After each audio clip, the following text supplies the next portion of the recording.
అందరికీ నమస్కారం. నిన్న హైదరాబాద్‌లో మన మోడీ గారు కొన్ని వ్యాఖ్యలు చేశారు. నేను కొంచెం ఆశ్చర్యపోయా. ఇదేంటి ఈయన ఎట్లా చెప్తున్నాడు అని. బట్ దాని వెనక అసలు ఏముంది ఏంటి తర్వాత ఎక్స్‌ప్లెయిన్ చేస్తా ఎస్‌పీ ఛానెల్‌లో. డివోషన్ ఛానెల్ ఓన్లీ బంగారం రేటు కాబట్టి నేను యాక్చువల్‌గా బంగారం రేటు బాగా పడిద్దనుకున్నా. జస్ట్ లైట్‌గా పడింది.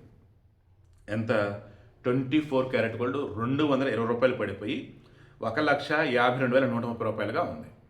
22 క్యారెట్ గోల్డ్ రూ. 200 పడిపోయి రూ. 1,39,450 ఉంది 10 గ్రాములు.